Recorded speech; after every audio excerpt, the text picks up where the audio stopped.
I kind of disagree with you, John, only because I think paying people only gets people away from fiat in a way, and it kind of starts to snowball, right? I mean, we can pick about what's the perfect way to start kind of the inflection point, right? But at the end of the day, you have to look at what makes sense. And if people are still not accepting fiat as a form of payment for everyday life, and they're not able to spend it, we have 99.99% of transactions today are not, used for the real world, right? They're all just for trading and speculation, which is all bullshit, right? I mean, so if you don't have people, receiving payments, if you don't have enough merchant, databases out there, or hundreds of thousands of merchants even accepting it, so even merchants within merchants can't use it, it defeats the whole purpose, right? So I'm calling out and saying, listen, I'm one of the token sales. I don't like to use the word ICO. I don't like it. That we've actually put our money where our mouth is. We actually got in and helped out Verge, which you've actually have talked about, and we have the Pornhub deal. Why? Because Pornhub deal is actually the first phase of actually going into use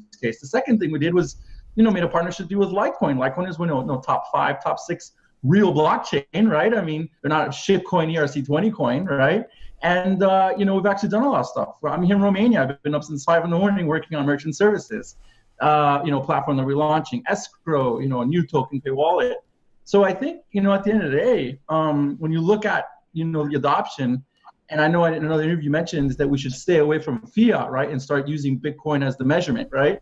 I think at the end of the day, there's got to be a push and pull strategy. And what I am seeing is a lot of shit coins out there trying to come up with bullshit scenarios, right, from their token sales and not showing like real world use case, right?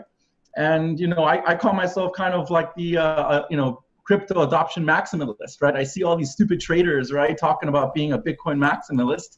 And at the end of the day, like, they're not doing anything. All they're doing is peppering the same bullshit. And I think the biggest problem is like crypto will be succumbed to being a fad if we keep on trading and talking about trading, just like Beanie Babies was traded in the 90s, right? I mean, you remember that fad, right? And baseball cards in like the 80s and 90s, right? So when you kind of look at all of this, I do believe that we need to have a lot more partnerships together. I do believe we need to have a push and pull strategy where we have the mechanisms for businesses and consumers to use it, even if it's a payment. And then eventually after a while, you've got that inflection point, right? And we're just so far away with the current system and culture that we have right now, right? So I'm not disagreeing with you. I'm just saying that I think there's more to it, right? That's all I really want to say.